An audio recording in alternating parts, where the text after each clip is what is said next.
Hello friends, welcome back to Andhrasanda YouTube channel. మనకి వర్షం పడుతుంది అంటే చాలా ఇష్టంగా ఉంటుంది. మనందరికీ తెలుసు ఇట్స్ రైనింగ్ అని చెప్తాం. Rain rain go away come again another day పాటలు కూడా పాడుకుంటాం. కానీ ఈ వర్షం వచ్చే విధానంలో రకరకాలు ఉంటాయి. చిన్న జల్లులుగా వస్తుంది, చినుకులు పడుతుంటాయి, కొండపోత వర్షం వస్తుంది. వీటినన్నింటినీ మనం ఇంగ్లీష్లో ఎలా చెప్పాలి?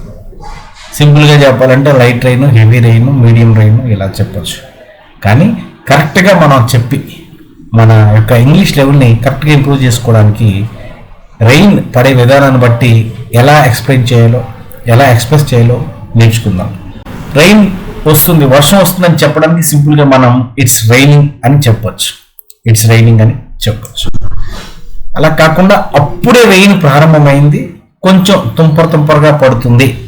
మనం ఉమ్మినప్పుడు తుంపర్లు ఎలాగైతే తుల్లుతాయో, దగ్గినప్పుడు తుమ్మినప్పుడు తుంపర్లు ఎలాగ తుమ్ముతాయో, కొన్నిసార్లు చినుకులు అప్పుడే ప్రారంభమైనప్పుడు 1-2 బొట్లు పడుతుంటాయి. కాబట్టి ఇట్స్ స్పిట్టింగ్ అంటే మనకు తెలుసు ఉమ్మి వేయటం. ఆ విధంగా తుంపర్లు పడుతుంటే మనం ఇట్స్ స్పిట్టింగ్ అని చెప్పొచ్చు.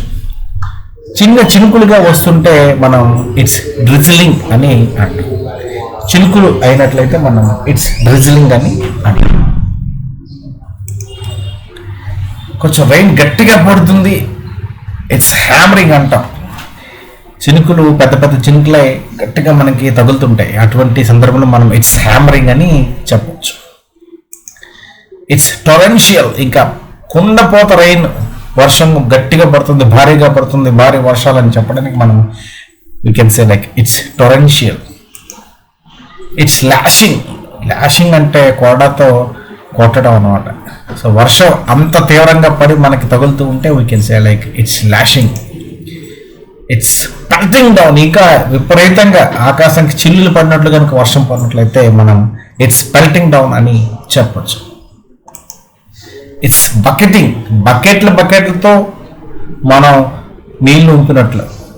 తెలుగులో కుండపోతగా అంటాం. కొండలతో నీళ్ళు ఉంపేస్తే ఎంతగా వరద వచ్చేస్తుందో అంతగా వర్షం పడిపోతుంది. కాబట్టి అటువంటి సందర్భం ఇంగ్లీష్లో మనం it's bucketing heavy rain with surprise element. సడన్గా మనం వెళ్తుంటే నార్మల్గా ఉంది, వాతావరణం అంత బాగుంది, కానీ సడన్గా భారీ వర్షాలు పడిపోతాయి. అటువంటి సందర్భంలో ఇట్స్ బకెటింగ్ అని అంటాం. ఇట్స్ పోరింగ్ మీడియం రైన్, నార్మల్గా వర్షం పడుతుందంటే ఇట్స్ పోరింగ్ అని మనం అనొచ్చు. Downpour, heavy downpour అన్నా కూడా భారీ వర్షాలు. ఈ విధంగా వర్షం వచ్చే విధానాన్ని బట్టి మనం రకరకాల ఫ్రేజెస్ ఉపయోగించి వర్షం యొక్క తీవ్రతని చెప్పచ్చు.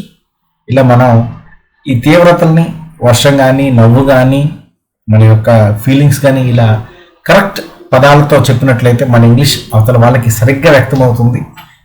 See you in the next video with one more topic. Until then, have a nice time. Bye bye.